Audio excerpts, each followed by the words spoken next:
الحمد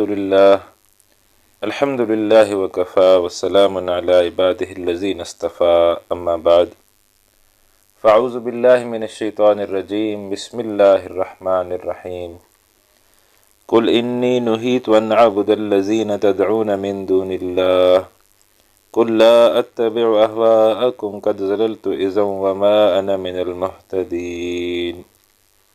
صدق اللہ العظیم۔ رب اشرح لی صدری ویسر لی امری واحلل عقدۃ من لسانی یفقہوا قولی۔ اللہم صلی علی محمد وعلی آل محمد کما صلیت علی ابراہیم وعلی آل ابراہیم انک حمید مجید۔ اللہم بارک علی محمد وعلی آل محمد کما بارکت علی ابراہیم وعلی آل ابراہیم انک حمید مجید۔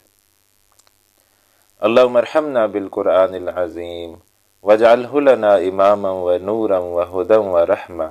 اللہم ذکرنا منہ ما نسینا وعلمنا منہ ما جہلنا وارزقنا تلاوتہ آناء اللیل وآناء النہار واجعلہ لنا حجتا یا رب العالمین، آمین یا رب العالمین۔ عزیز طلباء، السلام علیکم ورحمۃ اللہ وبرکاتہ۔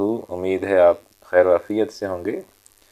اللہ تعالیٰ کا احسان ہے کہ وہ ہمیں موقع دے رہا ہے کہ ہم قرآن حکیم کو سیکھ رہے ہیں۔ ایک کوشش ہے جس میں ہم لگے ہوئے ہیں۔ سورۃ الانعام اس وقت ہمارے زیر مطالعہ ہے۔ آیت نمبر 55 تک ہم نے مکمل کر لیا تھا۔ آج انشاءاللہ آیت نمبر 56 سے جو ہے وہ ہم اپنے آغاز کر رہے ہیں سبق کا۔ یہاں پر آغاز میں جو بات آ رہی ہے، نبی اکرم صلی اللہ علیہ وسلم کو مختلف جو ہے وہ آفریں جو ہے وہ کی گئی، اور ایک دفعہ جو ہے وہ، چونکہ یہ میں نے پچھلی کلاس میں بتایا تھا، اس سے پچھلی کلاس میں بھی یہ بات آئی تھی کہ یہ بالکل آخری زمانے کی جو ہے وہ صورت ہے، اور اس زمانے تک نبی اکرم صلی اللہ علیہ وسلم کو تمام پیشکشیں جو ہیں وہ اب ہو چکی ہیں۔ اور اس میں ایک یہ بھی واقعہ آتا ہے کہ ایک دفعہ مشرکین مکہ جو آئے وہ نبی اکرم صلی اللہ علیہ وسلم کے پاس، اور انہوں نے نبی اکرم صلی اللہ علیہ وسلم کو یہ پیشکش کی کہ دیکھیں آپ جو ہے نا، آپ بھی اپنی دعوت سے پیچھے نہیں ہٹ رہے اور ہم بھی جو ہے وہ ڈٹے ہوئے ہیں، تو ایسا کرتے ہیں کچھ لے دے جو ہے وہ کر لیتے ہیں۔ تو انہوں نے یہ آفر کی کہ اگر ایسے ہو جائے کہ ایک دن اللہ سبحانہ وتعالی کی عبادت کی جائے تو ایک دن بتوں کی عبادت کر لی جائے، تو اس طریقے سے وہ جو ہے وہ پھر رضامند ہو گئے۔ تو نبی اکرم صلی اللہ علیہ وسلم نے کہا کہ نہیں، ایسا تو نہیں ہو سکتا بھائی، میں تو صرف اللہ تعالیٰ کی عبادت کرتا ہوں، ہم تو ایسے نہیں۔ انہوں نے کہا اچھا چلیں ٹھیک ہے، ایسا کرتے ہیں کہ 6 دن جو ہے وہ اللہ تعالیٰ کی عبادت کریں گے، ایک دن جو ہے وہ بتوں کی عبادت کر لیا کریں گے۔ نبی اکرم صلی اللہ علیہ وسلم نے کہا کہ نہیں، یہ بھی نہیں تسلیم۔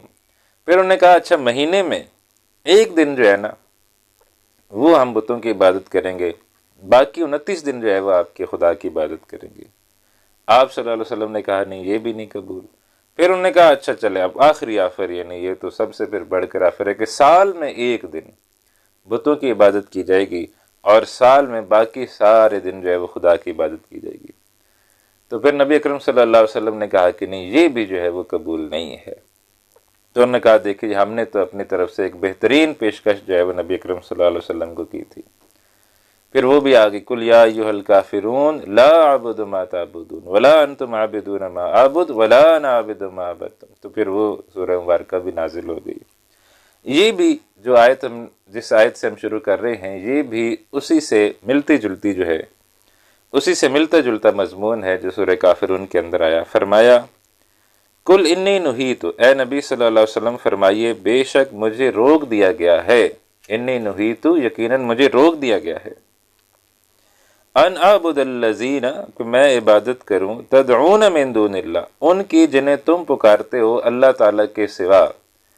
یعنی ہمارے لیے تو یہی لازم ہے کہ ہم صرف اور صرف اللہ سبحانہ وتعالیٰ کی عبادت کریں، اللہ کے علاوہ کسی کی عبادت کرنے سے مجھے جو ہے وہ روک دیا گیا ہے۔ اور ہمارا کیا معاملہ ہے کہ ہم تو اللہ تعالیٰ کے حکم کے پابند ہیں، اور اللہ تعالیٰ نے ہمیں اس بات سے روک دیا ہے کہ اس کے علاوہ کسی کی عبادت کریں۔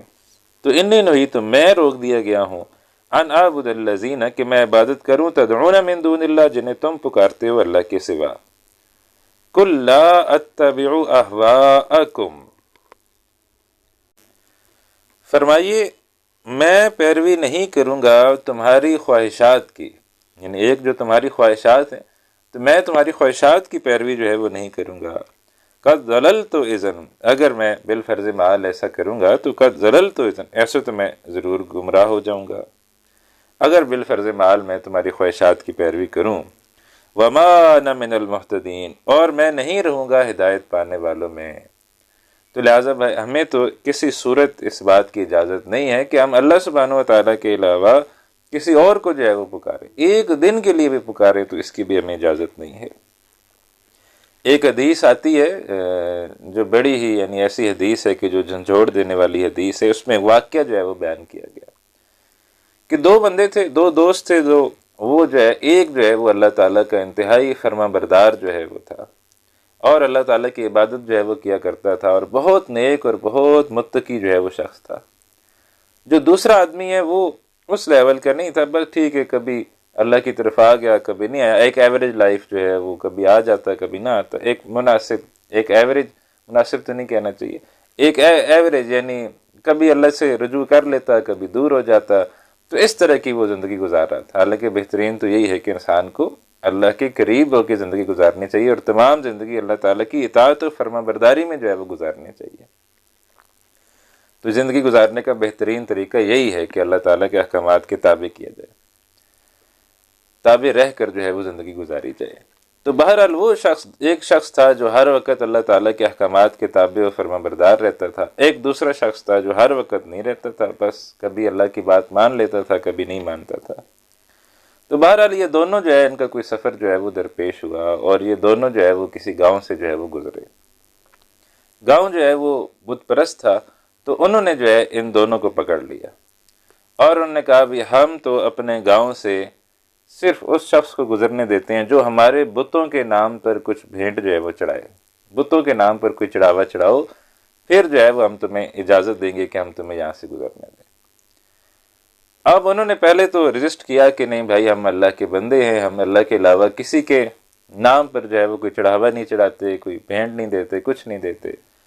لیکن جب ان کا اصرار بڑھا تو وہ جو شخص تھا جو 60 سال اللہ تعالیٰ کی فرما برداری اور اطاعت میں جو ہے وہ زندگی گزار رہا تھا اور اس نے جو ہے وہ بہت اللہ تعالیٰ کی فرما برداری بھی کی تھی، اس نے جو ہے وہ ہاتھ جو ہے وہ ہوا میں لہرایا اور ایک مکھی جو ہے وہ اس کے ہاتھ میں قید ہو گئی۔ تو اس نے کہا کہ ٹھیک ہے میں تمہارے بتوں کے نام پر اس مکھی کو جو ہے وہ آزاد کرتا ہوں۔ تو انہوں نے کہا چلو ٹھیک ہے بھائی، اس نے بتوں کے نام پر ایک مکھی جو ہے نا وہ آزاد کر دی ہے، اور وہ مکھی بھی یعنی ادھر سے قید کی تھی، اس نے اسی کے ہاتھ میں آ گئی تھی۔ تو اس نے کہا میں تمہارے بتوں کے نام پر مکھی جو ہے وہ آزاد کرتا ہوں۔ تو اس نے مکھی آزاد کر لی اور اپنی جان چھڑا لی۔ جو دوسرا شخص تھا اس کو کہا گیا کہ تم بھی اسی طرح کی کوئی چیز کر لے۔ اس نے کہا نہیں، میں تو اللہ تعالیٰ کے نام کے علاوہ کسی کے نام کی جو ہے نا وہ قربانی یا بھینٹ یا تحفہ یا جو بھی کہ وہ نہیں پیش کروں گا۔ تو لہٰذا انہوں نے جو ہے وہ اس کو پکڑ لیا اور اس کو پکڑ کے قتل کر دیا۔ اب بہرحال اس پر اللہ کے نبی صلی اللہ علیہ وسلم نے ارشاد فرمایا کہ وہ شخص جو 60 سال تک اللہ تعالیٰ کا فرما بردار رہا تھا، اللہ تعالیٰ کی فرما برداری والی زندگی جو ہے وہ گزارتا رہا تھا، 60 سال وہ اللہ کا عابد رہا تھا، وہ شخص جہنم میں پہنچ گیا کیونکہ اس نے بتوں کے نام پر ایک چڑھاوا جو ہے وہ چڑھا دیا۔ اور دوسرا شخص جس نے یہ کام کرنے سے انکار کر دیا تھا، وہ جو ہے وہ اللہ تعالیٰ نے اس کو شہادت کا رتبہ دیا اور شہادت کا رتبہ دے کے جنت کے اندر داخل کر دیا۔ تو لہٰذا آپ دیکھ لیجئے کہ یہ کتنا حساس معاملہ ہے کہ ایک لمحے کے لیے بھی ہمیں اس بات کی اجازت نہیں ہے کہ ہم اللہ سبحانہ و تعالیٰ کے علاوہ کسی اور کو جو ہے وہ الہ مان کے اس کے لیے تھوڑا کوئی چڑھاوا ہی چڑھا دیں، کوئی جو ہے وہ اس کے نام کی کوئی جو ہے نا وہ کوئی چیز پیش کریں۔ تو یہاں بھی یہی کہا جا رہا ہے کہ مجھے تو روک دیا گیا ہے کہ میں ان کی عبادت کروں جن کو تم پکارتے ہو اللہ تعالیٰ کے سوا۔ اب آگے چلیں، فرمایا قل انی علی بینۃ من ربی، فرمائیے بے شک میں ایک واضح دلیل پر ہوں اپنے رب کی طرف سے، یا میرا راستہ جو ہے وہ تو بالکل واضح ہے۔ وَكَذَّبْتُمْ بِهِ، اور جھٹلا دیا ہے تم نے اسے، یعنی میں تو واضح دلیل پر ہوں، میرا راستہ تو بالکل واضح ہے، توحید کا راستہ ہے، اللہ کی رضا کا راستہ ہے، البتہ تم نے جو ہے وہ اس راستے کو جھٹلا دیا ہے۔ ما عندی ما تستعجلون بہ، نہیں ہے میرے پاس وہ جس کی تم جو ہے وہ جلدی مانگ رہے ہو۔ یہ بار بار پچھلی کلاسز میں بھی یہ بات چلتی آ رہی ہے کہ یہ بار بار کہتے تھے معجزہ دکھا دیں، اور یہ کہ آپ جو کہتے ہیں عذاب آ جاتے ہیں قوموں پر، عذاب آ جاتے ہیں قوموں پر، تو آپ ایسا کیجئے کہ وہ عذاب جو ہے وہ لے آئیے۔ آپ جو بار بار ہمیں یہ ڈرا رہے ہیں کہ عذاب آ جائے گا، عذاب آ جائے گا، عذاب آ جائے گا، تو پھر آپ ڈراتے کیوں؟ آپ ایسا کریں اس عذاب کو لے آئیں۔ تو فرمایا ما عندی ما تستعجلون، نبی نہیں ہے وہ میرے پاس چیز، میرے پاس جس کی تم جو ہے وہ جلدی مچا رہے ہو۔ عذاب کا فیصلہ تو اللہ تعالیٰ نے کرنا ہے، وہ جب چاہے گا کر دے گا۔ ان الحکم الا للہ، فیصلے کا اختیار نہیں ہے مگر صرف اللہ کے لیے، یا حکم تو صرف اور صرف اللہ تعالیٰ ہی کا چلے گا، حکم تو صرف اللہ تعالیٰ ہی کے لیے، حکم دینے کا اختیار تو صرف اللہ تعالیٰ ہی کے پاس ہے۔ تو حکم صرف اللہ سبحانہ و تعالیٰ کا چلنا چاہیے۔ آج ہمارے لیے بھی یہ آیت جو ہے یہ ایک پیغام ہے، ایک میسج ہے۔ ہماری زندگیوں میں کس کے احکامات جو ہے وہ چل رہے ہیں؟ کیا ہماری زندگیوں میں اللہ سبحانہ و تعالیٰ کے احکامات چل رہے ہیں، یا ہماری زندگیوں میں اللہ سبحانہ و تعالیٰ کے علاوہ کسی اور کے احکامات جو ہے وہ چل رہے ہیں؟ تو لہٰذا ہم اپنا جو ہے وہ جائزہ لیں، ہماری زندگیوں میں احکامات صرف اور صرف اللہ تعالیٰ کے چلنے چاہیے۔ اور یہ بھی ذہن میں رکھ لیجئے، یہ بات بھی سمجھ لیجئے کہ ہماری جو زندگی ہے اس کے دو گوشے ہیں۔ ایک گوشہ جو ہے وہ انفرادی زندگی کا ہے، جس پہ میں اکیلا ہوں جو مرضی کروں۔ ایک دوسرا گوشہ جو ہے وہ اجتماعی زندگی کا ہے، جس میں میں کسی معاشرے کا حصہ ہوں۔ تو انفرادی و اجتماعی دونوں سطح پر اللہ تعالیٰ کا یہ حکم ہے کہ دونوں سطح پر جو ہے وہ تم اللہ تعالیٰ کے احکامات کے تابع ہو کے چلو۔ تو آج میں اگر اپنا جائزہ لوں، یا آج اگر ہم جو ہیں وہ اپنا جائزہ لیں سب مل کر، تو اس میں کیا ہوگا کہ ہم کوئی تھوڑی بہت اگر عبادت کر بھی سکتے ہیں تو وہ یہی ہے کہ ہم انفرادی طور پر اللہ تعالیٰ کی عبادت تو کر پا رہے ہیں، البتہ اجتماعی طور پر ہم اللہ تعالیٰ کے حکموں کے جو ہے وہ باغی بنے ہوئے ہیں۔ آپ دیکھ لیجیے سورہ بقرہ ہم نے پڑھی، اس میں کہا گیا کہ سود چھوڑ دو، فَأْذَنُوا بِحَرْبٍ مِّنَ اللَّهِ وَرَسُولِهِ، اگر تم سود نہیں چھوڑو گے تو اللہ اور اس کے رسول کے خلاف اعلان جنگ جو ہے وہ تمہارا تصور کیا جائے گا۔ اور آج ہمارا بچہ جو ہے وہ سود کے اندر ملوث ہے، اگر براہ راست نہیں بھی کھا رہا تو کم از کم غبار تو اس کے اندر جاتا ہی ہے۔ تو یہی بات حدیث میں کہی گئی تھی، ایک زمانہ آئے گا کہ انسان براہ راست جو ہے وہ سود نہیں کھائے گا، لیکن اس کا غبار جو ہے وہ اس کے اندر جائے گا۔ تو آج جو ہم گندم کھاتے ہیں، آج جو ہم کپڑا پہنتے ہیں، آج جو ہم چاول کھاتے ہیں، آج جو ہم جو بھی چیز کھانے پینے کی، مرغیاں ہو، گوشت ہو، سبزی ہو، جو بھی چیز ہو، کہیں نہ کہیں کسی نہ کسی جگہ سود جو ہے وہ انوالو ہے، اور کسی نہ کسی درجے وہ غبار جو ہے وہ ہمارے اندر جا رہا ہے۔ تو یہاں پر پھر دیکھیے کہ اجتماعی سطح پر تو اللہ تعالیٰ کا حکم نہیں چل رہا، انفرادی سطح پر تو چلو ہم جتنے بھی تابع دار فرما بردار ہو جائیں، لیکن ہم ایک اس معاشرے کا حصہ ہیں جہاں اللہ تعالیٰ کے احکامات کو جو ہے وہ توڑا جا رہا ہے، اللہ تعالیٰ کے احکامات سے جو ہے وہ بغاوت ہوئی ہے۔ تو ایسی صورت میں پھر ہمارے کرنے کا کام کیا ہے؟ ایسی صورت میں پھر ہمارے کرنے کا کام یہ رہ جاتا ہے کہ پھر ہم اس نظام کو تبدیل کرنے کے لیے جدوجہد کریں، اور اللہ تعالیٰ کی مرضی کے مطابق نظام جو ہے وہ قائم کرنے کی کوشش کریں، اور اس کو ہم کہتے ہیں نظام خلافت۔ تو وہ خلافت کا نظام جو ہے وہ لانے کی کوشش کریں۔ تو لہٰذا یہ جو ہے، یہ جب تک خلافت کا نظام مسلمانوں کا رہا، مسلمانوں کی یہ حالت نہیں تھی جو آج ہوئی ہے۔ اور خلافت کے ہمارے سے بہت ہمارے اندر غلط فہمیاں پائی جاتی ہیں۔ ایک تو یہ ہے کہ جی خلافت تو 32 سال رہی، اس کے بعد جو ہے وہ ختم ہو گئی، یعنی نبی علیہ السلام نے جو نظام قائم کیا تھا کیا وہ صرف 30 سال رہا اور اس کے بعد وہ نظام دھڑم سے نیچے گر گیا؟ ایسے نہیں ہوا۔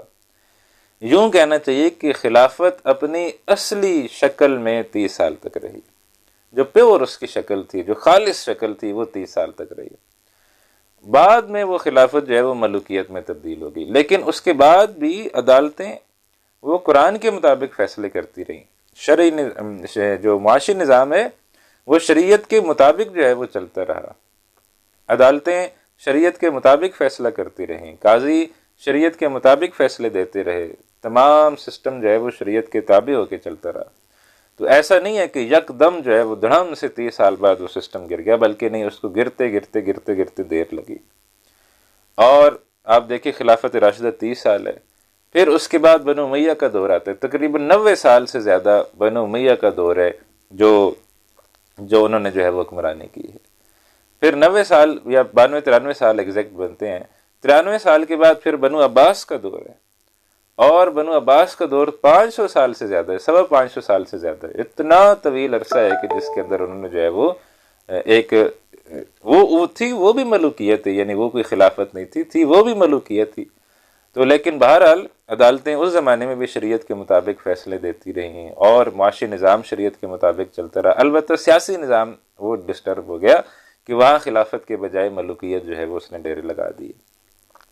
لیکن ایسا نہیں تھا کہ بالکل ہر جگہ ہی جو ہے وہ اسلام جو ہے وہ غائب ہو جائے، ہر جگہ اسلام جو ہے وہ دھڑم سے نیچے گر جائے۔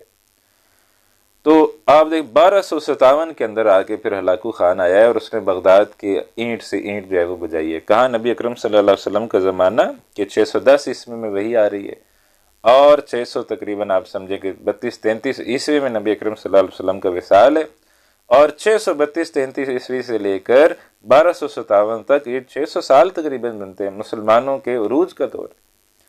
اور وہ اس کو دیکھیے، کبھی آپ پڑھیں کہ بغداد جو ہے وہ کیسا ایک رومانوی شہر جو ہے وہ مسلمانوں نے بنا دیا، کتنی لائبریریاں جو ہیں وہ بنا دی۔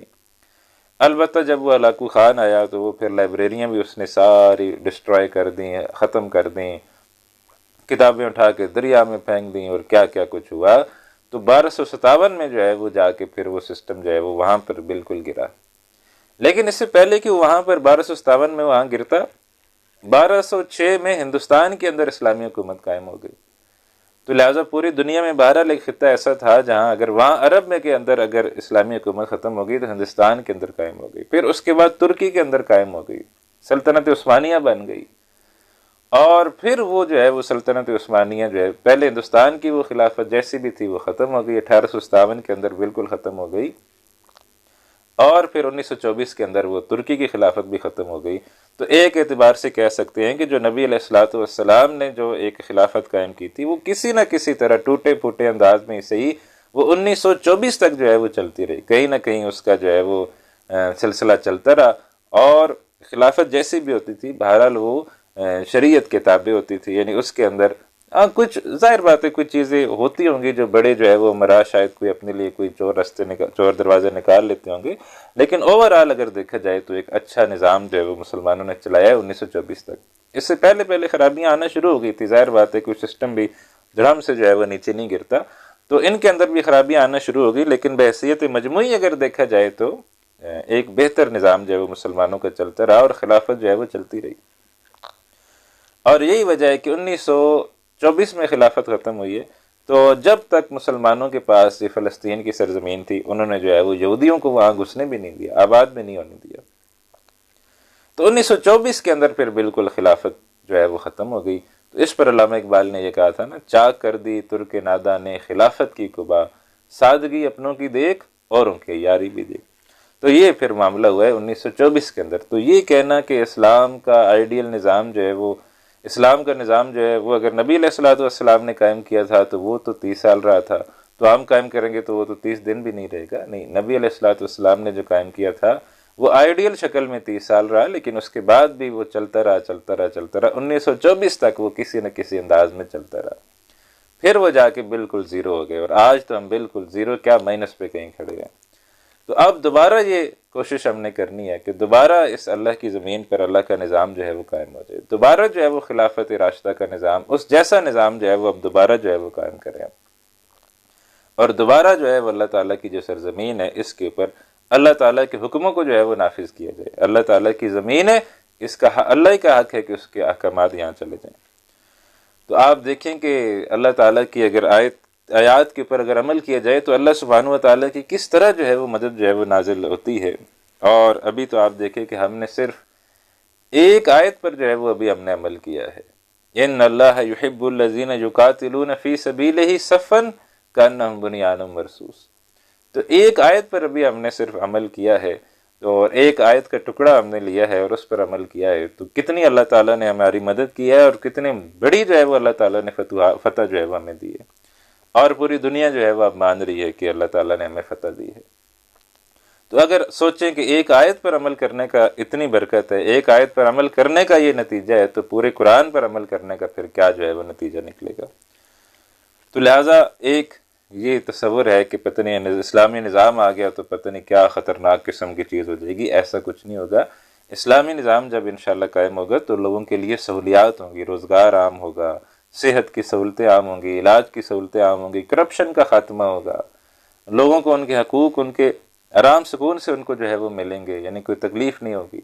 تو خلافت کا جو مثبت چہرہ ہے وہ ہم نے نہیں دکھایا، اسلامی نظام کا جو مثبت چہرہ ہے وہ ہم دکھانے میں ناکام رہے، اور اسلامی نظام کا یہ چہرہ دکھا دیا کہ جی ہر جگہ کوڑے مارے جا رہے ہوں گے، ہر جگہ ہاتھ کاٹے جا رہے ہوں گے، اور پتہ نہیں کیا اس قسم کا ایک خوفناک تصور جو اسلام کا ہم نے لوگوں کو دکھایا ہے۔ تو اس کا یہ نتیجہ ہے کہ لوگ اسلام سے بھاگتے ہیں، اسلام سے ڈرتے ہیں کہ پتہ نہیں اسلام آ گیا تو پتہ نہیں کیا سے کیا ہو جائے گا، ہاتھ کٹ جائیں گے سب کے، اور یہ ایسا کچھ نہیں ہوگا۔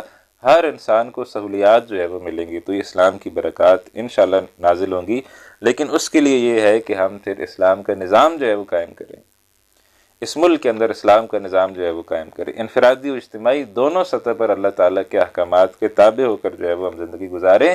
پھر جو ہے پھر تو بات ہے کہ بھائی ہم کہہ سکتے ہیں کہ ہم اللہ کے بندے ہیں۔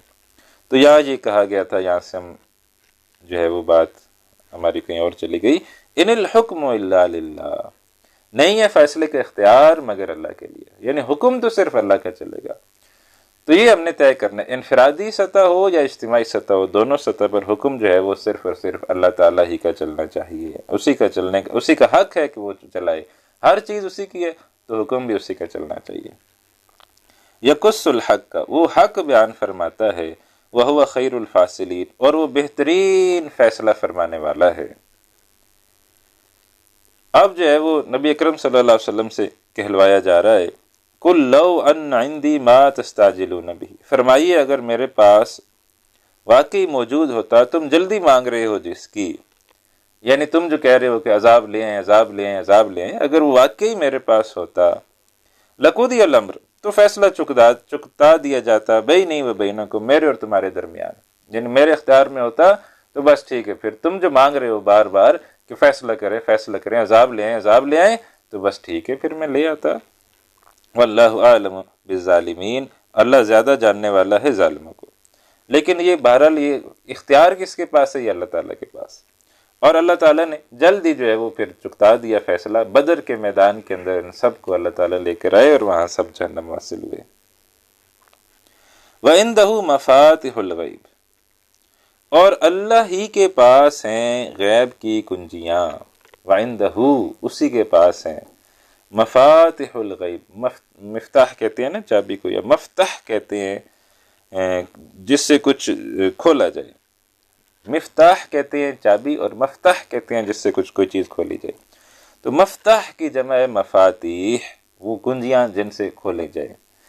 تو عندہ مفاتح الغیب، اسی کے پاس غیب کی کنجیاں ہیں۔ مراد کیا ہے کہ غیب کا علم جو ہے وہ اس کا جاننے والا کل کا کل صرف اللہ سبحانہ و تعالی ہے۔ وَعِندَهُ مَفَاتِحُ الْغَيْبِ، اللہ ہی کے پاس ہیں غیب کی کنجیاں، لَا يَعْلَمُهَا إِلَّا هُ، کوئی نہیں جانتا انہیں سوائے اس کے، اللہ کے علاوہ غیب کو جاننے والا کوئی نہیں ہے۔ وَيَعْلَمُ مَا فِي الْبَرِّ وَالْبَحْرِ، وہ جانتا ہے جو کچھ خشکی میں ہے، جو کچھ سمندر میں ہے۔ اب اللہ تعالیٰ کے اس علم کا اندازہ کیجئے کہ آج ہم بڑا کہتے ہیں نا بڑی سائنس نے ترقی کر لی اور بڑا یہ بڑا وہ، اب یہاں کچھ چیزیں آ رہی ہیں، اس سے اندازہ کیجئے کہ کیا سائنس کو اتنا کچھ معلوم ہے؟ معاذ اللہ، معاذ اللہ، ثم معاذ اللہ، وہ تو کہاں وہاں پہنچ بھی نہیں، قریب بھی نہیں بھٹک سکتی۔ تو کیا ہے؟ وَيَعْلَمُ مَا فِي الْبَرِّ، جانتا ہے جو کچھ خشکی میں ہے، وَالْبَحْرِ، اور جو کچھ سمندر میں ہے۔ سمندر کے بھی ابھی تک ہمیں کہتی ہے سائنس کہتی ہے 5% جو ہے وہ ایکسپلور ہو چکا ہے، باقی 95% سمندر آج تک جو ہے وہ ایکسپلور نہیں ہو سکا کہ اس کے اندر کیا کیا چیزیں جو ہے وہ موجود ہیں۔ تو وَيَعْلَمُ مَا فِي الْبَرِّ وَالْبَحْرِ، وہ جانتے ہیں جو کچھ خشکی اور سمندر میں ہے۔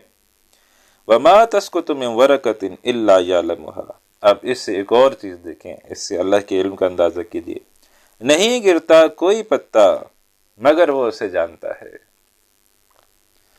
تو اللہ تعالیٰ کو اگر پہچاننا ہو تو انسان ایک پتے سے بھی جو ہے وہ اللہ سبحانہ و تعالیٰ کو پہچان سکتا ہے۔ ایک پتا جو ہے نا، وہ اگر دیکھے، انسان ایک پتا اٹھائے اور دیکھے کیسے یہ درخت کے ساتھ جو ہے وہ جڑا ہوا تھا، کیسے اس کی غذا کا اہتمام اللہ سبحانہ و تعالیٰ نے کیا ہوا تھا، جڑوں سے کیسے اس تک غذا پہنچ رہی ہے، اس پتے کے اندر نقش و نگار دیکھیں، اس کے اندر جو ہے وہ اس کا سسٹم دیکھیں، تو وہ انسان کو اللہ تک، ایک پتا جو ہے وہ انسان کو اللہ تک پہنچا سکتا ہے۔ اور انسان نہ پہنچنا چاہے تو پوری کائنات کو دیکھ کر بھی انسان اللہ تک نہیں پہنچ سکتا۔ تو کوئی پتا بھی نہیں گرتا مگر یہ کہ وہ اللہ تعالیٰ کے علم میں جو ہے وہ ہوتا ہے۔ تو تو آپ دیکھ لیجیے ہر وقت ہزاروں کی تعداد میں پتے جو ہے وہ گر رہے ہوتے ہیں، شاید لاکھوں کی تعداد میں. جتنے بڑے بڑے جنگلات ہیں دنیا کے اندر، اور ان جنگلات میں ہر وقت پتے جو ہیں وہ بن بھی رہے ہیں، گر بھی رہے ہیں، تو سب کا جاننے والا وہ اللہ ہے. وَمَا تَسْقُطُ مِن وَرَقَةٍ إِلَّا يَعْلَمُهَا، اور نہیں گرتا کوئی پتا مگر وہ جانتا ہے اسے.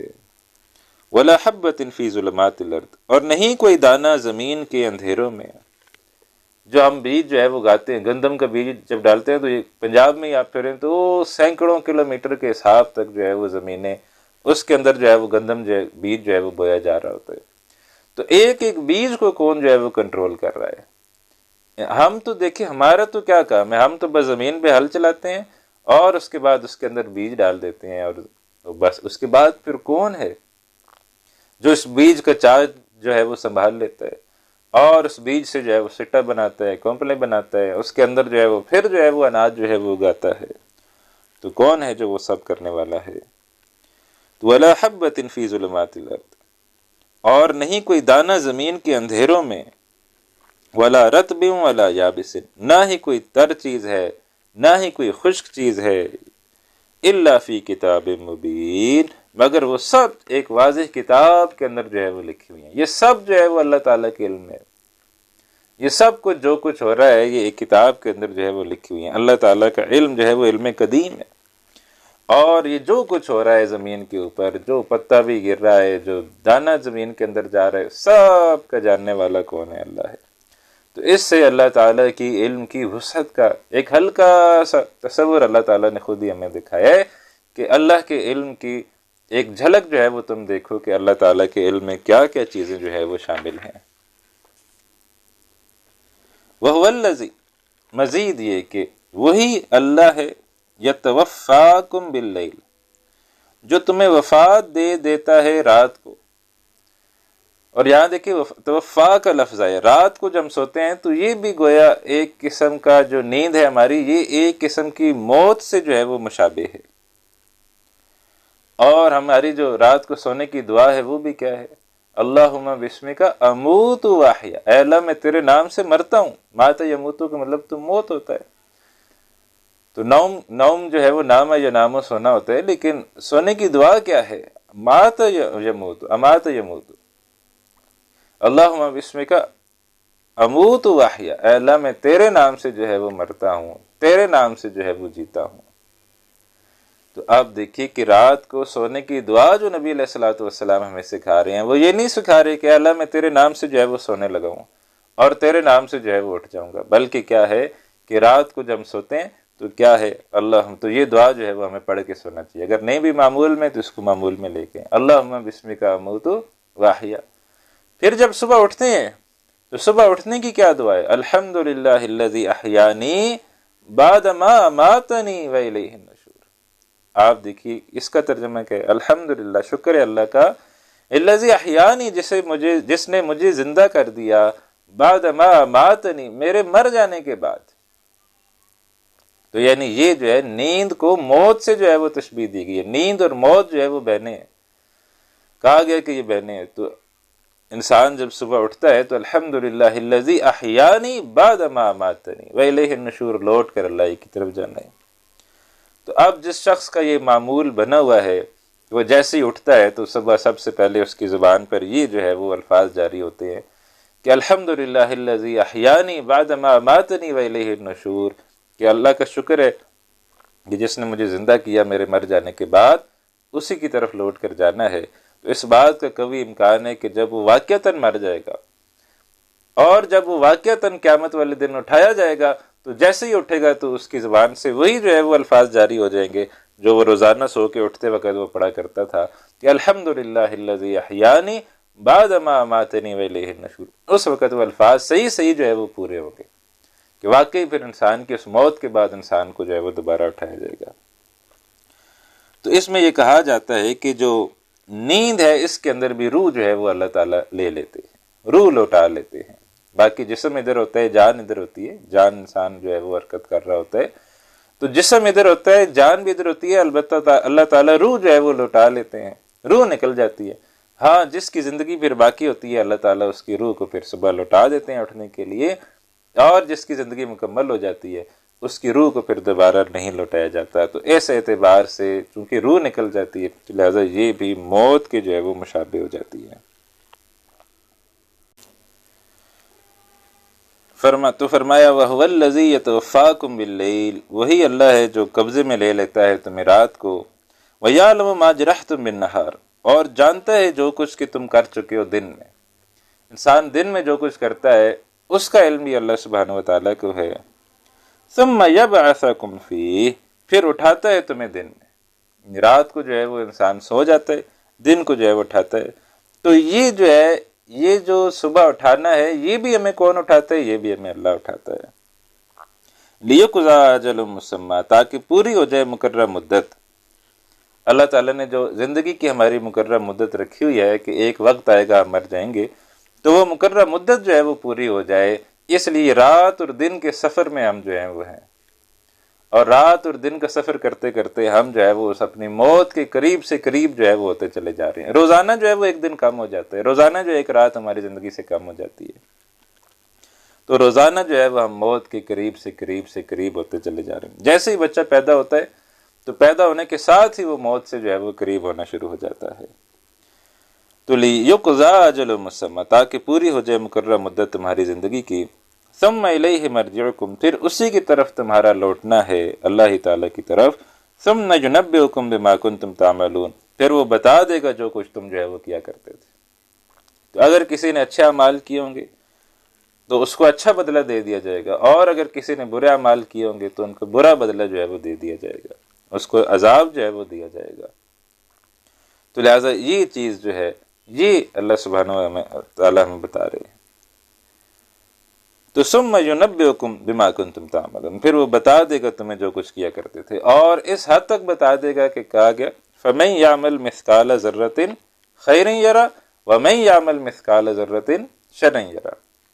جو کوئی رائی کے دانے کے برابر بھی اچھائی کرے گا اس کو بھی اس کا بدلہ دے دیا جائے گا، جو کوئی رائی کے دانے کے برابر برائی کرے گا اس کو بھی اس کا بدلہ جو ہے وہ دے دیا جائے گا. تو لہٰذا اس حد تک جو ہے وہ اللہ تعالیٰ بدلہ جو ہے وہ دیں گے. تو ہمیں پھر چاہیے نا کہ ہم نیکیاں جو ہے وہ اپنی بڑھائیں، اور بجائے اس کے کہ ہم وقت ضائع کریں ہمیں نیکیوں کی طرف توجہ رکھنی چاہیے کہ ہماری جو زندگی ہے پتہ نہیں کتنی ہے، تو جتنی بھی کوئی زندگی رہتی ہے اس میں ہم میکسیمم جو ہے وہ نیکیاں کر لیں. تو جتنی یہ نیکیاں ہیں یہ پھر انشاءاللہ ہمارے جو ہے وہ کام آتی رہیں گی. تو ثُمَّ يُنَبِّئُكُم، پھر وہ بتلائے گا تمہیں بِمَا كُنتُمْ تَعْمَلُونَ، جو کچھ تم کیا کرتے تھے. تو ہم اچھے کام کرتے رہیں تاکہ ہمیں وہاں جو ہے وہ اچھا جو ہے وہ اجر جو ہے وہ اللہ سبحانہ وتعالیٰ کی طرف سے ملے. اب آگے جو بات آ رہی ہے اس میں یہ کہا جا رہا ہے کہ انسان سراپا اللہ تعالیٰ کے اختیار میں ہے. بعض اوقات انسان یہ سمجھنے لگ جاتا ہے کہ شاید میں اللہ تعالیٰ کے اختیار سے باہر ہوں. نہیں، یہاں وضاحت کی جا رہی ہے کہ انسان ہر وقت اللہ سبحانہ وتعالیٰ کے سراپا اختیار میں ہے، کل کنٹرول میں ہے. اللہ سبحانہ وتعالیٰ کلی طور پر کنٹرول جو ہے وہ کر رہے ہیں. فرمایا وَهُوَ الْقَاهِرُ فَوْقَ عِبَادِهِ، اور وہ اللہ غالب ہے اپنے بندوں پر. وَيُرْسِلُ عَلَيْكُمْ حَفَظًا، اور بھیجتا ہے تم پر نگہبان. یعنی اللہ تعالیٰ نہ صرف یہ کہ غالب ہے خود کنٹرول کرتا ہے، بلکہ اللہ تعالیٰ نے نگہبان بھی جو ہے وہ بھیجے ہوئے ہیں، اور انسان کے ساتھ ہر انسان کے ساتھ اس کی حفاظت کے لیے اللہ تعالیٰ نے فرشتے جو ہے وہ لگائے ہوتے ہیں. اور جو فرشتے ہیں وہ انسان کی حفاظت کرتے ہیں. ایک تو وہ دو فرشتے ہیں جو کرامن کاتبین ہیں، جو ہمارے رائٹ اور لیفٹ موجود ہیں، جو انسان کی نیکیاں لکھتے ہیں برائیاں لکھتے ہیں. لیکن اس کے علاوہ بھی اللہ تعالیٰ نے دو فرشتے مزید لگائے ہوئے ہیں، ایک آگے ہوتا ہے ایک پیچھے ہوتا ہے، جو انسان کی موت کے وقت تک اس کی حفاظت کرتے ہیں. کہ اللہ تعالیٰ کی بے شمار مخلوقات ہیں، جیسے جن ہیں، جنات ہیں، ایسی کوئی اور بھی مخلوق ہو سکتی ہے. تو یہ جو اس قسم کی چیزیں ہیں اس سے پھر وہ فرشتے جو ہے وہ ہماری حفاظت کرتے ہیں، اور موت کے وقت تک جو ہے وہ فرشتے ہماری حفاظت کرتے ہیں. کبھی کبھی تو ہمیں خود جو ہے وہ احساس ہوتا ہے کہ شاید ہمیں کسی نے بچایا ہے. کوئی آپ سڑک کے اوپر چل رہے تھے اور گاڑی جو ہے ویسے شوں کر کے آپ کے پاس سے گزری اور آپ عین وقت میں سائڈ پہ ہو گئے، تو ایسے محسوس ہوتا ہے جیسے واقعتاً کسی نے جو ہے وہ بچایا ہے آپ کو اس حادثے سے، اور وہاں کوئی ہوتا نہیں. تو یہ کبھی کبھی وہ انسان کو احساس ہوتا ہے کہ نہیں، کوئی ہے جس نے مجھے بچایا ہے. تو یہاں کہا جا رہا ہے کہ وہ فرشتے جو ہے وہ انسان کے ساتھ لگے ہوتے ہیں۔ وَهُوَ الْقَاهِرُ فَوْقَ عِبَادِهِ، وہ اللہ غالب ہے اپنے بندوں پر، وَيُرْسِلُ عَلَيْكُمْ حَفَظًا، اور بھیجتا ہے تم پر نگہبان، حَتَّى إِذَا جَاءَ أَحَدَكُمُ الْمَوْتُ، یہاں تک کہ جب آتی ہے کسی کو تم میں سے موت، توفته رسلنا، تو پھر اسے ہمارے بھیجے ہوئے فرشتے اس کی جو ہے وہ لے لیتے ہیں جان۔ تو وہ جو دو فرشتے حفاظت کے لیے تھے ان کی ڈیوٹی ختم، اب اور فرشتے آ گئے اور ان فرشتوں نے آ کے ان کی ڈیوٹی کیا ہے، اب انہوں نے اس کی روح جو ہے وہ نکالنی ہے، اور وہ پھر اس کی روح جو ہے وہ نکال لیتے ہیں۔ اور یہ بھی جو ہے اس میں بھی حدیث کے اندر مطالعہ کریں تو اہل ایمان کے لیے جو ہے وہ روح قبض کرنے والے فرشتے جو ہے وہ مختلف ہوتے ہیں، اور جو اہل کفار ہیں ان کے لیے روح قبض کرنے والے فرشتے مختلف ہوتے ہیں۔ ایک مشہور حدیث میں بھی اس کی وضاحت آئی کہ جس کے اندر نبی علیہ الصلوۃ والسلام نے، ویسے تو توبہ کے حوالے سے وہ حدیث ہے کہ ایک شخص نے 99 قتل کیے تھے، اور پھر جو ہے وہ اس نے ایک عالم کے پاس گیا اور پوچھا کہ کیا میری توبہ جو ہے وہ قبول ہو سکتی ہے؟ اس نے کہا 99 قتل کے بعد تو توبہ نہیں قبول ہو سکتی، تو اس نے اس کو بھی جو ہے وہ قتل کر دیا، 100 قتل اس نے کر لیے۔ پھر اس کے بعد جو ہے وہ ایک اور عالم کے پاس گیا، اس نے کہا میری توبہ قبول ہو سکتی، اس نے کہا کیوں نہیں ہو سکتی؟ تم واقعتاً اللہ تعالیٰ کی بارگاہ میں توبہ کرو، لیکن اب کرنا تم نے یہ ہے کہ اب تم نے یہاں نہیں رہنا، یہاں سے جو ہے اب ہجرت کر جاؤ، کسی اور بستی میں چلے جاؤ، وہاں نیک لوگ ہوں، وہاں جا کے نئی زندگی کا آغاز کرو، کیونکہ یہاں اب جس ماحول میں رہتے ہوتے اس ماحول میں تم پھر جو ہے وہ گناہ کرو گے۔ وہ شخص چل پڑتا ہے اور رستے میں اسے جو ہے وہ موت آ جاتی ہے، تو جنت کے فرشتے بھی آ جاتے ہیں اور جہنم کے فرشتے بھی آ جاتے ہیں، اور پھر وہ جو ایک اللہ تعالیٰ ثالث فرشتہ بنا کے بھیجتے ہیں، وہ کہتے ہیں کہ اگر جس بستی کے یہ قریب ہے وہ جو ہے وہ والے فرشتے لے جائیں، تو وہ ناپا جاتا ہے، تو جنت کی وہ جو نیک لوگوں کی بستی ہے وہ اس کے قریب ہوتا ہے، اور ایک حدیث میں کہا اللہ تعالیٰ اس کے قریب کر دیتا ہے، تو بہرحال وہ فرشتے جو جنت والے ہیں وہ لے کے چلے جاتے ہیں۔ لیکن بہرحال یہاں یہ بات پتہ چل رہی کہ جو جنتی اہل جنت کا جو جنت میں جو جانے والا شخص ہے اس کے لیے جنت سے جو ہے وہ فرشتے آتے ہیں، اور جو جہنم میں جانے والا شخص ہے اس کے لیے جہنم سے فرشتے آتے ہیں، اور وہ پوری ایک حدیث کے اندر یہ پوری کیفیات کا بیان کیا گیا ہے، طویل حدیث ہے۔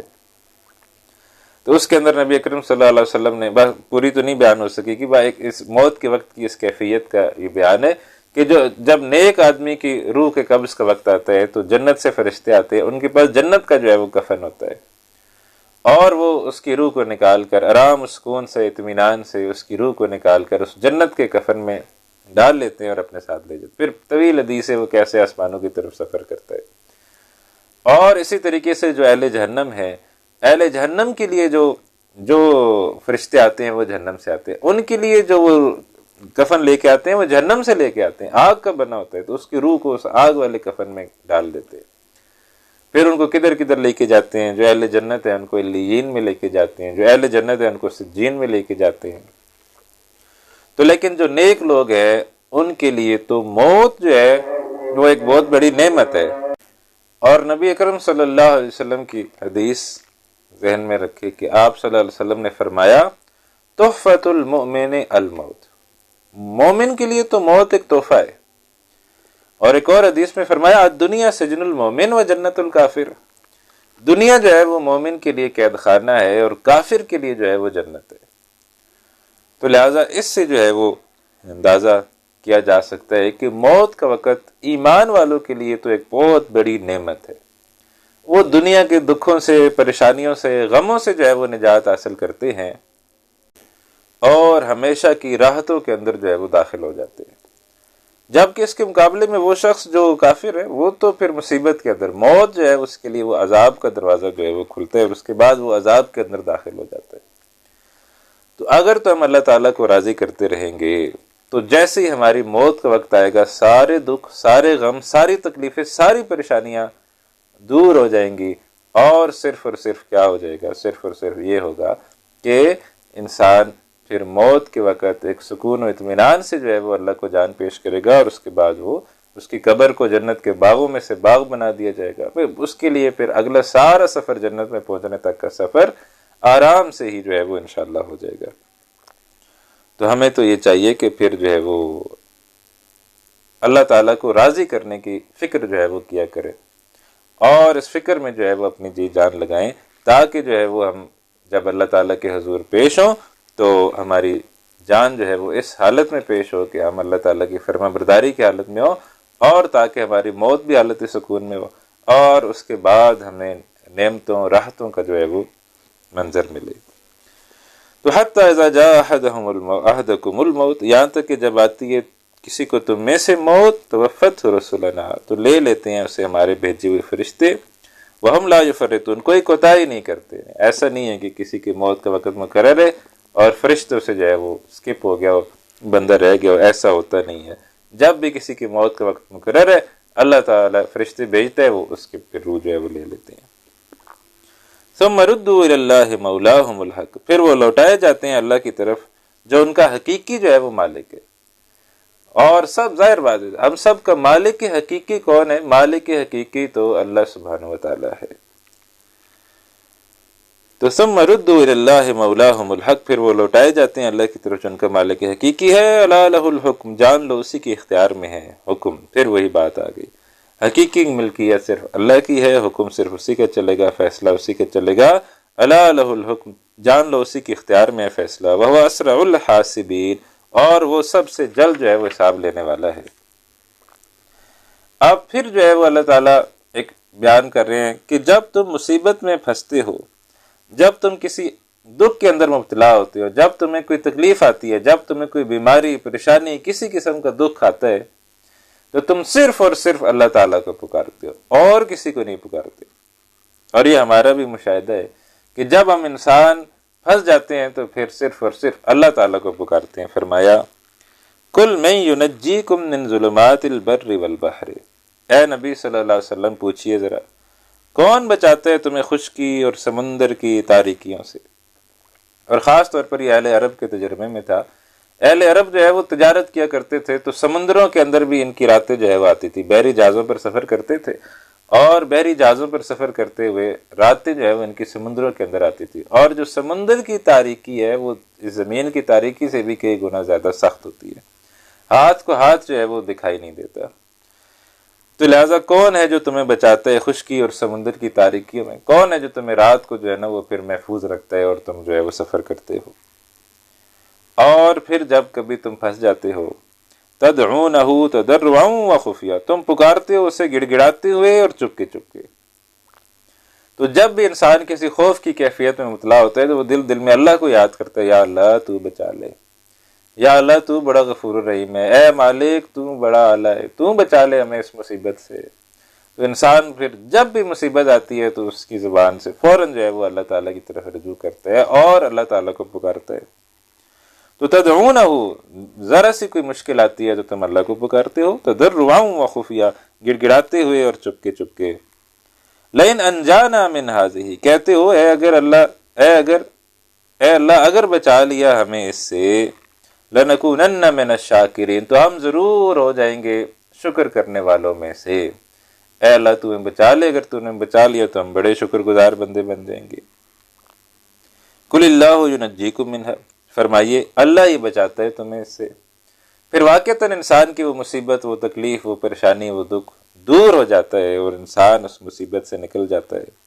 ومن کل کرب، اور اللہ تعالیٰ تمہیں ہر دکھ سے جو ہے وہ بچا لیتا ہے۔ اور جب اللہ تعالیٰ تمہیں دکھوں سے بچا لیتا ہے تو بجائے اس کے کہ تم اللہ تعالیٰ کے شکر گزار بنو، بجائے اس کے کہ تم اللہ تعالیٰ کا شکریہ ادا کرو، تم کیا کرتے ہو؟ ثم انتم تشرکون، پھر تم شرک کرنے لگ جاتے ہو۔ وہاں پر جو ہے وہ دیوی تھے، دیوتا تھے، بت تھے، انہوں نے بنائے ہوئے تھے، لات منات عزا، اس قسم کی چیزیں انہوں نے بنائی ہوئی تھی۔ تو کہتے تھے یہ بت جو ہے نا یہ ہمیں بچا لیتے ہیں، ان بتوں نے جو بڑا فضل کیا جی، ان بتوں نے جو ہے وہ بڑا کرم کیا، انہوں نے ہمیں بچا لیا۔ آج ہمارا جو معاشرہ اس میں کیا ہے کہ کچھ اللہ کے ولیوں کو ہم نے وہ مقام دیا ہوا ہے جو انہوں نے بتوں کا مقام دیا ہوا تھا، کہ یہ جو اللہ کے ولی ہیں یہ بھی اللہ تعالیٰ کے کاموں کے اندر مداخلت کرتے ہیں اور اس کو اللہ جیسے فرشتے کنٹرول کر رہے ہیں ایسے یہ بھی کر رہے ہیں۔ تو لہٰذا ہم جب بچ جاتے تو کہتے ہیں جی فلاں جو دربار پہ چلا گیا اور فلاں جو دیگ چڑھا دی اور فلاں جو شیرنی تقسیم کر دی فلاں کے نام کی، تو اس وجہ سے بچ گیا۔ تو ایک تو یہ شرک ہوتا ہے جو جس سے روکا جا رہا ہے کہ بچایا اللہ تعالیٰ نے ہے، اور بجائے اس کے کہ تم اللہ تعالیٰ کا شکر ادا کرو، بجائے اس کے کہ تم اللہ تعالیٰ کے فرما بردار بنو، تم اپنے دیوی دیوتا اولیاء اللہ جو بھی اس قسم کے ہے تو تم سمجھتے ہو کہ وہ جو ہے وہ تمہیں بچا رہے ہیں، ایسی بات نہیں ہے۔ ثم انتم تشرکون، پھر تم شرک کرنے لگ جاتے ہو کہ جی فلانے نے بچا لیا، فلانے نے بچا لیا، تو بچایا تو صرف اللہ تعالیٰ نے ہوتا ہے۔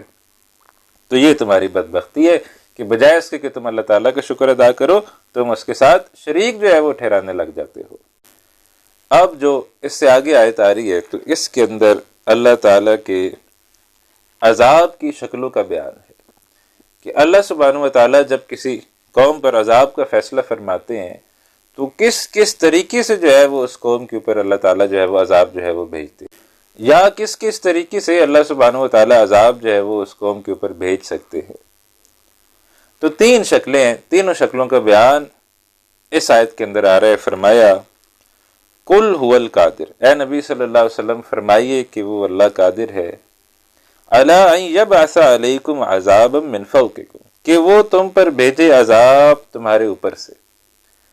اور اوپر سے عذاب جو ہے وہ کیسے آ سکتے؟ بارش کی صورت میں آ سکتے، بارش آئے اور اتنی برسے کہ جیسے سب کچھ ڈبو دے۔ جیسے قوم نوح میں بھی یہ معاملہ ہوا کہ زمین بھی جو ہے وہ اس نے بھی اپنے چشمے جو ہے وہ اگل دیے، تنور جو ہے وہ بھی ابل پڑا، اور آسمان سے جو ہے آسمان نے بھی اپنے در کھول دیے، بارش جو ہے وہ شروع ہو گئی بہت تیز۔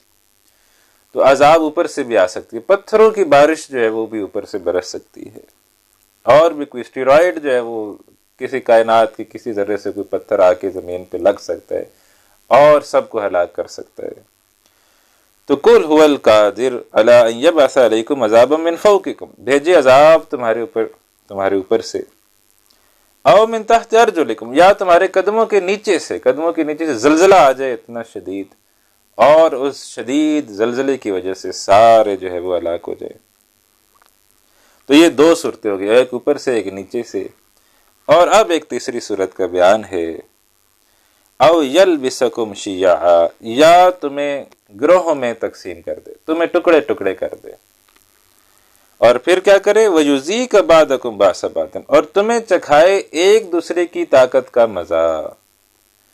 آج جو ہے وہ ہم اس عذاب کے اندر جو ہے وہ گرفتار ہیں، آج ہم ٹکڑے ٹکڑے جو ہے وہ ہوئے ہیں، ایک دوسرے کو اپنی طاقت کا مزہ جو ہے وہ چکھاتے رہتے ہیں۔ ایک تو مذہبی بنیاد پر فرقے جو ہے وہ بنے، تو ایک زمانے کے اندر تک تو مذہبی بنیادوں پر جو فرقے تھے وہ بھی آپس میں ایک دوسرے کو اپنی طاقت کا جو ہے وہ مزہ چکھاتے رہے، لیکن اب جو ہے وہ الحمدللہ پچھلے کوئی 25-30 سالوں کے اندر یہ دیکھا گیا ہے کہ اب وہ مذہبی بنیادوں کی بنیاد پر وہ تفرقہ بازی جو ہے وہ بہت حد تک کم ہو گئی ہے، اور اب جو ہے وہ مساجد کے اندر بھی اتنا اعتدال آ گیا ہے کہ کئی مسلک والے ایک مسجد کے اندر نماز پڑھ رہے ہوتے ہیں۔ شہروں کے اندر یہ زیادہ چیز آ گئی ہے، گاؤں کے اندر ابھی تک بہرحال وہ سختیاں موجود ہیں۔ گاؤں کے اندر تو یہ مسجد فلانے کی ہے اور یہ مسجد فلانے کی ہے، تو اس میں وہ نہیں آ سکتا، اس میں وہ نہیں آ سکتا۔ تو گاؤں کے اندر تو شاید ابھی تک یہ معاملہ اس حد تک نہیں ہوا، البتہ شہروں کے اندر یہ چیز آ گئی ہے کہ بھائی سوسائٹیز ہوتی ہیں، محلے ہوتے ہیں بڑے بڑے، تو مسجد ہے تو اسی مسجد میں سارے محلے والے جا کے نماز پڑھ رہے ہوتے ہیں۔ ایسا نہیں ہوتا کہ اب وہ اس کے اندر جو ہے وہ کوئی ایک فلانا مسلک والا آئے اور نہ آئے، وہ چیزیں اب آہستہ آہستہ ماضی کا حصہ بنتی جا رہی ہے۔ لیکن اب جو تفریق ہے وہ کیا ہے، وہ قومیتوں کی بنیاد پر، تو بلوچی ہے، تو پنجابی ہے، تو سندھی ہے، تو پٹھان ہے، تو ان کو اب اس بنا پر جو ہے وہ لڑاؤ آپس میں، اور یہ کرتا تو دشمن ہے لیکن یہ ہوتا اصل میں اللہ تعالیٰ کی طرف سے بھی ہے کہ جب آپ اللہ تعالیٰ کے نافرمان ہوتے ہیں، جب آپ اللہ تعالیٰ کے باغی ہوتے ہیں، تو اللہ تعالیٰ عذاب کی یہ صورت جو ہے وہ آپ کے اوپر مسلط کرتا ہے کہ آپ کو تقسیم کر کے پھر جو ہے وہ آپ کو ایک دوسرے سے لڑاتا ہے۔ تو ایک تو یہ میں نے بات کہی کہ ایک تو یہ تقسیم جو ہے وہ چل رہی ہے کہ سندھی، بلوچی، پنجابی، پٹھان، یہ تقسیم جو ہے اس کے اندر جو ہے وہ لوگ جو ہے وہ ایک دوسرے کو مار رہے ہیں، تو یہ بھی بڑی سخت ہوتی ہے۔ یہ عذاب کی سخت ترین صورت ہے جو آپس میں تقسیم کر کے ایک دوسرے کے ہاتھوں جو ہے وہ مروایا جاتا ہے۔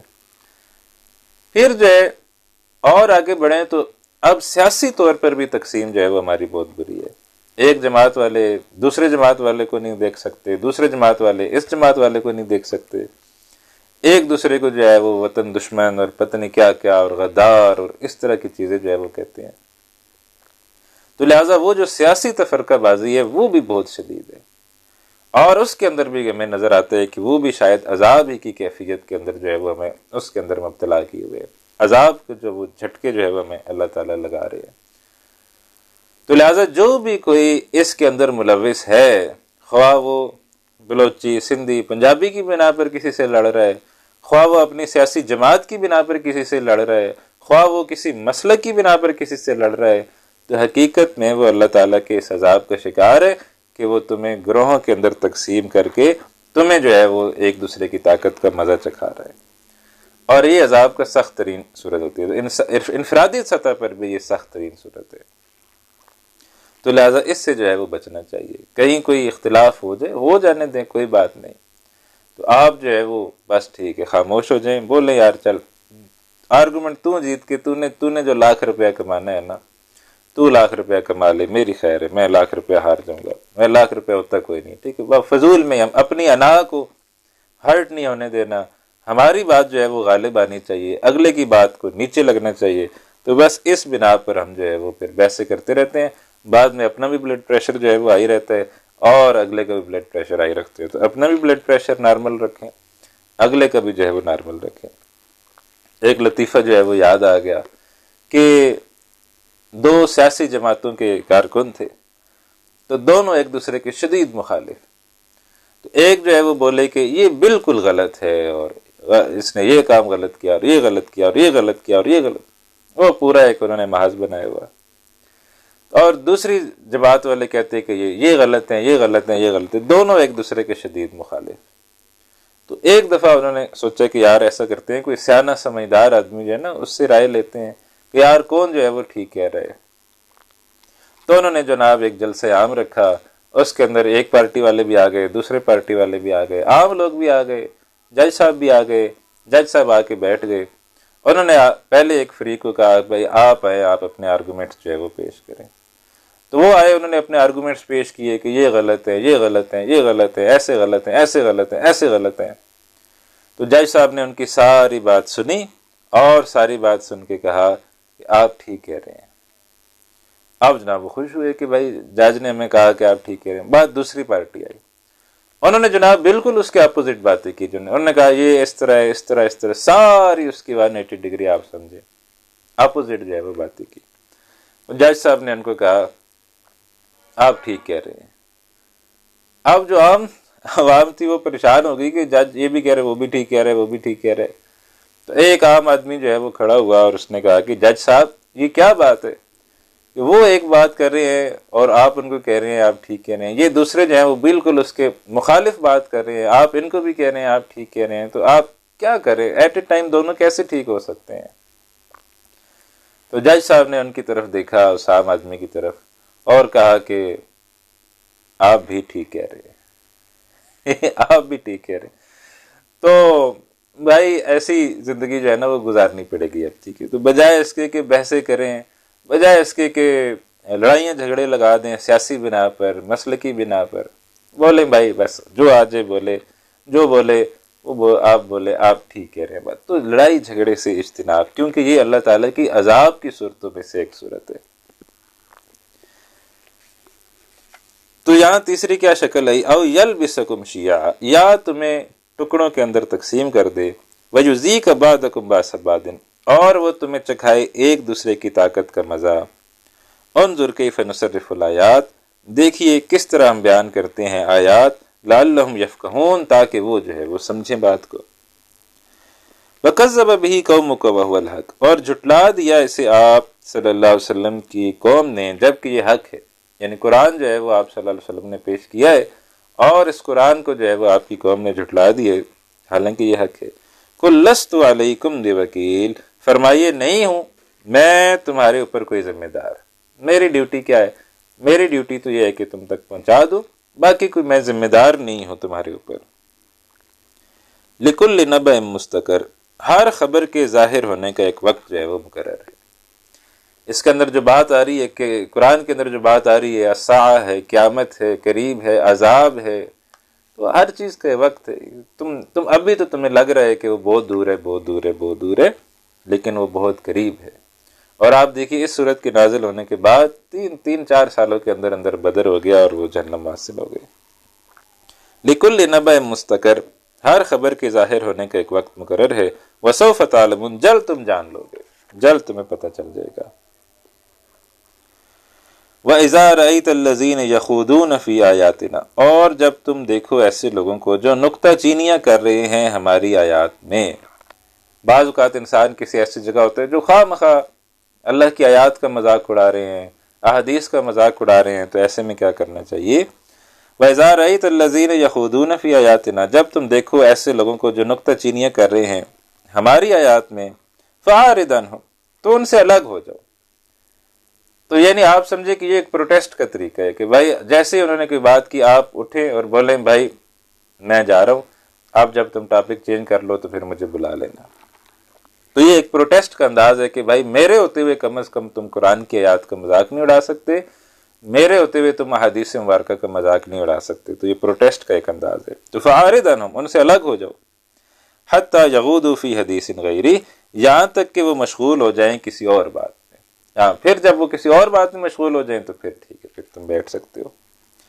وَإِمَّا يُنْسِيَنَّكَ الشَّيْطَانُ، اور اگر غافل کر دے تجھے شیطان، یعنی تم وہاں بیٹھے رہے اور تمہیں یاد ہی نہیں آیا کہ یار یہ تو میں نے ان سے علیحدہ ہو جانا تھا، تو کیا کرو؟ فَلَا تَقْعُدْ، تو مت بیٹھو ان کے ساتھ، بعد ذکرہ، اس کے بعد کہ تمہیں یاد آ جائے، مع القوم الظالمین، ظالم قوم کے ساتھ، تو ان کے ساتھ جو ہے وہ تم پھر مت بیٹھو، جب تمہیں یاد آ جائے تو فوراً جو ہے وہ اٹھ جاؤ۔ آج کے دور میں کیا ہوتا ہے، ہم لوگ سوشل میڈیا استعمال کرنے والے ہیں، تو سوشل میڈیا کے اوپر کئی ایسے فتنے جو ہے وہ موجود ہیں جو ہمارے ایمان کے لیے جو ہے وہ خطرہ ہے۔ اب ہمارے پاس علم جو ہے وہ بہت کم ہوتا ہے، تو ان کی جب ہم بات سنتے ہیں تو ہم ان کی بات سے متاثر ہو جاتے ہیں، حالانکہ اس کا بہترین جواب جو ہے وہ موجود ہوتا ہے، لیکن ہم وہ جواب جو ہے وہ حاصل نہیں کرتے بلکہ اس سے متاثر ہو کر پھر اس کے پیچھے لگ جاتے ہیں۔ تو حالانکہ ہر سوال کا جواب جو ہے وہ موجود ہے، تو ہم جواب نہیں حاصل کرتے، ہم اس کی بات سنتے کہ ہاں یار دیکھو یہ تو بالکل ٹھیک کہہ رہے، حالانکہ اس کا جواب دوسری سائڈ سے معلوم کرنے کی کوشش نہیں کرتے کہ بھائی اس کا صحیح جواب جو ہے وہ کیا ہے۔ تو ایسے میں پھر کیا ہے کہ ہم فتنے میں کے اندر مبتلا ہو جاتے ہیں اور پھر قرآن سے دور، احادیث سے دور ہو جاتے ہیں۔ بہت فتنے نام لینا مناسب نہیں، لیکن جو بھی آپ کو اللہ کی کتاب سے دور کر رہا ہے، جو بھی آپ کو احادیث مبارکہ سے دور کر رہا ہے، رسول اللہ صلی اللہ علیہ وسلم سے دور کر رہا ہے، تو سمجھ لیجئے کہ وہ فتنہ ہے۔ اب ایسے میں اگر کوئی اس کی ویڈیو شیڈیو آپ کے سامنے آ جاتی ہے تو آپ جو ہے وہ اس کو اگنور کر دیں، اس کو جو ہے نا سائڈ پہ ہٹا دیں، تاکہ آپ اس سے متاثر نہ ہو، وہ آپ اس کی مجلس کے اندر شریک نہ ہو جائیں، ورنہ آپ جب اس کو سنیں گے تو سمجھے آپ اس کی مجلس کے اندر شریک ہو گئے۔ تو یہ ایک پروٹیسٹ ہوگا کہ جب آپ اس کو دیکھیں گے نہیں، تو سوشل میڈیا کا بھی یہ ایک الگورتھم ہوتا ہے، جب لوگ دیکھتے نہیں ہیں تو وہ زیادہ کو وہ ریکمینڈ بھی نہیں کرتا۔ اگر آپ اس کو دیکھیں گے، پورا سنیں گے، تو وہ سوشل میڈیا کا الگورتھم ایسا ہوتا ہے کہ وہ زیادہ لوگوں کو پھر ریکمینڈ کرتا ہے کہ بھائی یہ چیز کوئی اچھی ہے جس کو سنا جا رہا ہے، تو آپ جب اس کو اگنور کریں گے تو وہ زیادہ سنا ہی نہیں جائے گا اور سوشل میڈیا کے اندر خود ہی جو ہے وہ دفن ہو جائے گا۔ تو فلا تقعد بعد ذکر مع القوم الظالمین، تو مت بیٹھو یاد آنے کے بعد ظالم قوم کے ساتھ۔ وما للذین یتقون من حسابهم من شیء، اور نہیں ہے ان پر جنہوں نے پرہیزگاری اختیار کی ان کے حساب میں سے کچھ بھی، یعنی جنہوں نے نہیں ماننا تو پھر انہوں نے نہیں ماننا، ان کے ساتھ پھر کیا کیا جا سکتا ہے۔ ولکن ذکرا، اور لیکن نصیحت کرنا ہے، لعلہم یتقون، شاید کہ وہ پرہیزگاری اختیار کر لے۔ وَذَرِ الَّذِينَ اتَّخَذُوا دِينَهُمْ لَعِبًا وَلَهْوًا، اور چھوڑ دو انہیں جنہوں نے بنا رکھا ہے اپنے دین کو کھیل اور تماشا۔ یہ ایسے لوگ ہیں جو دین کے کسی بھی معاملے کے اندر سنجیدہ نہیں ہوتے، ہر بات کو ہنسی اور مذاق میں اڑا لیتے ہیں، ہر بات کو ٹھٹھا بنا لیتے ہیں۔ حج پہ جانا ہے، ہاں ہاں ہاں حج پہ جا رہے ہیں جی، اس کی کیا ضرورت ہے جی، اس کے بدلے آپ یہ کر لیں، اس کے تو ہر دین کی ہر بات کو جو ہے وہ ہنسی مذاق اور ٹھٹھا جو ہے وہ بنایا ہوا ہے۔ وَذَرِ الَّذِينَ اتَّخَذُوا دِينَهُمْ لَعِبًا وَلَهْوًا، چھوڑ دو انہیں جنہوں نے بنا رکھا ہے اپنے دین کو کھیل اور تماشا۔ وَغَرَّتْهُمُ الْحَيَاةُ الدُّنْيَا، اور دھوکے میں ڈال دیا ہے انہیں دنیاوی زندگی نے، وہ سمجھتے ہیں کہ بس دنیاوی زندگی جو ہے وہ اصل زندگی ہے۔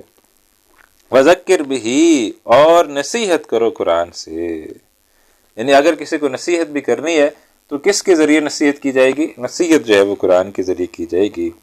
أَن تُبْصَلَ نَفْسٌ بِمَا كَسَبَتْ، کہ پکڑا نہ جائے کوئی فرد اس کی وجہ سے جو اس نے کمایا۔ لَيْسَ لَهَا مِن دُونِ اللَّهِ وَلِيٌّ وَلَا شَفِيعٌ، نہیں ہوگا اس کے لیے اللہ تعالیٰ کے سوا کوئی حامی نہ ہی کوئی جو ہے وہ سفارشی ہوگا۔ وَإِن تَعْدِلْ كُلَّ عَدْلٍ، اور اگر وہ فدیے میں دیں ہر بدلہ، یعنی جب وہ پکڑے جائیں گے اس کے بعد اگر وہ فدیے میں دے ہر بدلہ، اور وہاں پڑھا ہے کہ زمین کے برابر سونا اور اتنا بھی جو ہے وہ دے، لا یؤخذ منها، وہ ان سے نہیں لیا جائے گا۔ اولئک الذین ابسلوا بما کسبوا، یہی وہ لوگ ہیں جو پکڑے گئے ہیں اس کی وجہ سے جو انہوں نے کمایا۔ لہم شراب من حمیم، ان کے لیے پینے کی چیز ہے کھولتے ہوئے پانی میں سے، وہ جو ہے ان کے لیے مہمان نوازی، کھولتا ہوا پانی، وہ جہنم کا پانی، ابلتا ہوا پانی، وہ ان کی جو ہے وہ اس سے جو ہے وہ ان کو جو ہے وہ پلایا جائے گا۔ وعذاب علیم، اور دردناک عذاب ہے، بما کانوا یکفرون، اس وجہ سے کہ وہ جو ہے وہ کفر کیا کرتے تھے۔ تو یہ وہ لوگ ہیں جنہوں نے دین کو کھیل اور تماشا بنا لیا، کبھی بھی جو ہے وہ سنجیدہ نہیں ہوئے۔ یا اس کا ایک ترجمہ یوں بھی کیا جا سکتا ہے کہ یہ وہ لوگ ہیں جنہوں نے کھیل اور تماشے کو اپنا دین بنا لیا، دین کے نام پر جو ہے وہ ناچ گانے ہو رہے ہیں، دین کے نام پہ جو ہے وہ بھنگڑے ڈالے جا رہے ہیں، دین کے نام پہ جو ہے وہ ڈھول باجے کیے جا رہے ہیں، اور دین یہ جو عرصوں پہ ہم دیکھتے ہیں نشے کیے جا رہے ہیں، وہ چرس پی، پتہ نہیں کیا کیا جو ہے وہ ان عرصوں کے اوپر ہوتا ہے، تو یہ سب کچھ دین کے نام پہ ہو رہا ہے۔ تو دین کے نام پر نماز نہیں پڑھی جاتی، کچھ نہیں ہوتا، وہ ناچ رہے ہیں، گا رہے ہیں، اور اس کو انہوں نے دین بنایا ہوا ہے کہ یہ جی بڑی عبادت جو ہے وہ ہو رہی ہے۔ تو ایسے لوگوں کے لیے پھر اللہ تعالیٰ نے جو ہے وہ عذاب بھی جو ہے وہ تیار کر کے رکھا ہوا ہے دنیا کی زندگی میں۔ تو ان کو نصیحت کیسے کرنی ہے، یہ بات آخری ہے، یہ سمجھ لیجئے۔ وذکر بہ، آپ نے ان کو قرآن کے ذریعے جو ہے وہ نصیحت کرنی ہے۔ کوئی ایسا شخص جو اس قسم کے کسی بھی کام میں ملوث ہے، آپ کسی طریقے سے اسے قرآن سے جوڑ دیجیے۔ آپ اس کو بولیے بھائی میں تو انسان ہوں، پتہ نہیں میں تجھے کیا کہوں گا، یہ دیکھیے اللہ کی کتاب ہے، تو مانتا ہے نا یہ اللہ کی کتاب ہے، یہ اللہ کی کتاب ہے، بس تو اس کو پڑھ لے۔ تو آپ جب اس کو اللہ کی کتاب سے جب جوڑ دیں گے تو انشاءاللہ وہ جو ہے وہ خود ان ساری چیزوں سے دور ہو جائے گا، یا کم از کم اسے پتہ چل جائے گا کہ یہ ساری چیزیں غلط ہیں۔ تو لیکن ہم نے کیا کرنا ہے، ہم نے قرآن سے جوڑنا ہے۔ ہم قرآن سے نہیں جوڑتے اور اسے جو ہے وہ اپنے سے کہتے ہیں تو دور ہو جا، دور ہو جا، وہ کہتے ہیں تیری بات میں کیوں مانوں۔ تو ہم اسے اپنی بات نہ بنوائیں، ہم اسے صرف یہ کہیں کہ بھائی تو قرآن سے جڑ جا۔